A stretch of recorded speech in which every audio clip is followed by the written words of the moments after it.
कई अजला में मूसलाधार बारिश का सिलसिला जारी है। मंगलुरु, उडुपी, चिकमंगलुरु, गोरख और शिवमोगा जिले में बारिश से आम जिंदगी बुरी तरह मुतासर हुई। बारिश की वजह से चंद एक मकामात पर स्कूलों को 2 दिन की छुट्टी का ऐलान किया गया है। कई जगहों पर बारिश की वजह से आमदरफ्त मुतासर हुई। मगरबी घाट में मुसलसल बारिश के बायस नदी, नाले और तालाब पर पुर हो चुके हैं। कारवार समेत कई मकामात पर सैलाब जैसी सूरत हाल पैदा हो गई है।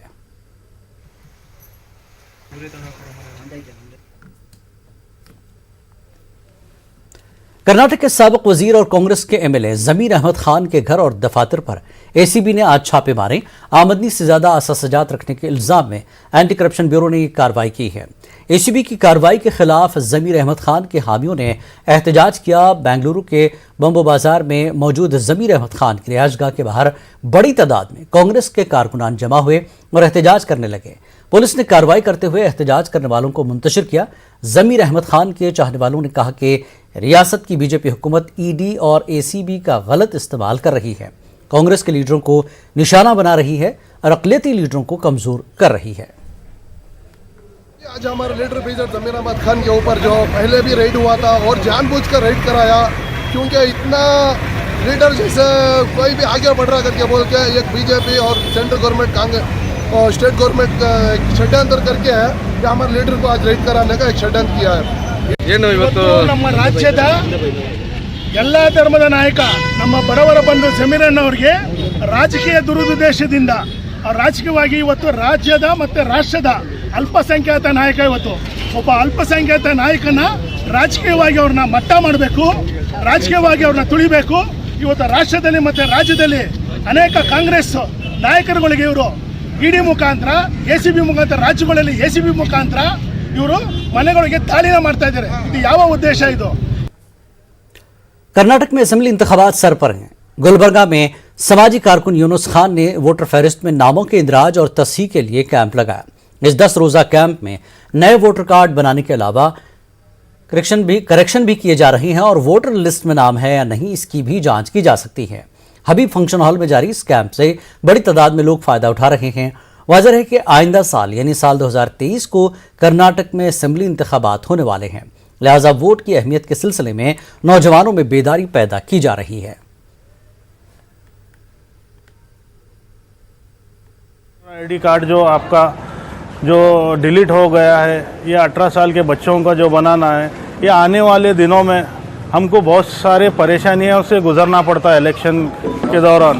तो मैं समझता हूँ कि ये वोटर आईडी कार्ड फ्री जो कैंप रखा है ये आवाम के लिए रखा है, ना कि कोई सियासी इसमें कोई मकसद के ताल्लुक से नहीं रखा गया, क्योंकि ये हर शहरी का एक हक है। वोटर आईडी कार्ड जो हिंदुस्तान का शहरी है उसके लिए वोटर डालना, वोटर आईडी कार्ड रखना, डॉक्यूमेंट्स के बहुत ज़रूरी। हकीकत है पिछले इलेक्शन जो हुए, इस साल पिछले इलेक्शन जो हुए, उसका सब में बड़ा नतीजा ये सामने आ रहा है कि पर्टिकुलर एरियाज में एक साजिश के तहत मुस्लिम वोटों को काटा गया।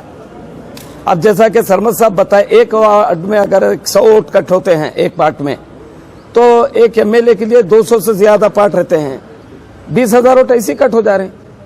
अगर 20,000 लोग एक्टिव रहे, अपने नाम डलवाने में कामयाब हुए, तो मैं समझता हूं उनकी साजिश को नाकाम कर सकते हैं। देखिए, पहले से ही एक एजेंडा बना हुआ है कि मुसलमानों को वोट देने का हक छीन लिया जाए। उसी एजेंडे के तहत इस तरह की साजिश की जा रही है और वोटर लिस्ट से मुसलमानों के नाम डिलीट किए जा रहे हैं और इसका कामयाब तजुर्बा यूपी में हो चुका है। यूपी में हर पोलिंग बूथ से कम 100 वोटर्स के नाम डिलीट किए गए। तलबा और तलबात मुस्बत सोच और बुलंद हौसलों के साथ तालीम हासिल करें। काबिल और होनहार नौजवानों के लिए मुलाजमत के ढेर सारे मौक़े मौजूद हैं। बेंगलुरु में इदारा फैजुल इस्लाम के तहत मुनक़्क़दा करियर गाइडेंस प्रोग्राम में इन ख्यालात का इजहार किया गया। पीयूसी दुवम यानी 12वीं जमात में कामयाब तलबा को तहनीत पेश करने, मुस्तक़बिल के कोर्सेस, मुलाजमत के मौक़े की जानकारी फराहम करने के लिए इदारा फैजुल इस्लाम ने एक खुसूसी प्रोग्राम मुनक़्क़िद किया। करियर गाइडेंस के माहिरीन ने तलबा से खिताब किया और मुख्तलिफ कोर्सों की जानकारी फराहम की। साथ ही मरकज़ और रियासती सतह पर स्कॉलरशिप की स्कीमों की जानकारी भी फराहम की गई। सेकेंड पीयूसी में 98% आए बिजनेस स्टडीज़ में 100 और अकाउंटेंसी 100, हिंदी 99, इकोनॉमिक्स 95 और मैथ्स 97 और मेरा सीए बनने का जो है प्लान है। सी अभी 10th के हर एक लाइफ में 2 पड़ाव आते हैं, अगर 10th ये कहा कि 10th का और 12th का, और 10th में उन्होंने सही से डिसीजन मेकिंग किया। अभी जो सिलेक्शन में कि साइंस हो, कॉमर्स हो या आर्ट्स हो, तो उन्होंने नेक्स्ट अप जो पड़ाव होता है जो सेकेंड पीयूसी का, वो सही से हो सकता है। उसके बाद जो सिलेक्शन होता है उनका करियर मॉडल चेंज हो सकता है, साइकोलॉजिकली, सब्जेक्टिव और पर्सनल। तो उनका बॉडी लैंग्वेज जब चेंज होता है तो उनको बहुत सारे एटीट्यूड पे काम करना पड़ेगा। तो जब डॉक्टर हमारे इसमें देखे होंगे, डॉक्टर, इंजीनियर सब लोग मतलब होते हैं, हमको सक्सेसफुल चाहिए। हम ये इस प्रोग्राम का मुद्दा यही है, एम कि we need the people who are been successful. क्या ऐसा नहीं है कि हम लोग जो है हर एक डॉक्टर, हर एक इंजीनियर, मगर हमको एक्सपर्टाइज लेवल पे काम करना है। तो इसीलिए इस प्रोग्राम के क्या बोलते हैं ज़रिए से हम बच्चों को हिम्मत अफजाई करके हम उनको बता रहे हैं कि हर एक बच्चा होनहार है, इसके अंदर जो कैपेबिलिटी और एबिलिटी है वो हमको एग्जिबिट करना है ताकि वो गोल को अचीव करे। जी, यहाँ पे जो बच्चे हैं माशाल्लाह से होनहार हैं, उनको बस थोड़ी सी लाइट चाहिए, उनको हैंड होल्डिंग की ज़रूरत है। और वो माशाल्लाह से इदारे फैज़ुल इस्लाम ने बहुत ही खूबसूरत तरीके से ये प्लेटफॉर्म दिया।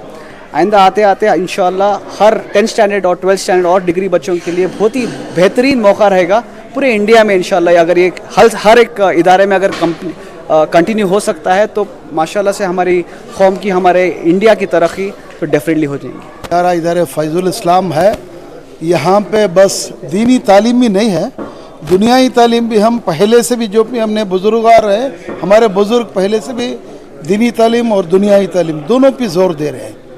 ऐसा नहीं है कि सिर्फ मदरसे में दीनी इल्म सिखाओ, ऐसा नहीं है, दुनियाई इल्म भी है, दुनिया में तरक्की करना। आज मैं चाहता हूँ कि हमारी ख़ास कर मुसलमान कौम ऐसी तरक्की करे कि एजुकेशन नहीं तो बेकार है, ज़िंदगी बेकार है। हम तो हमारी ज़िंदगी आने वाली नस्लों के लिए ये बहुत बड़ी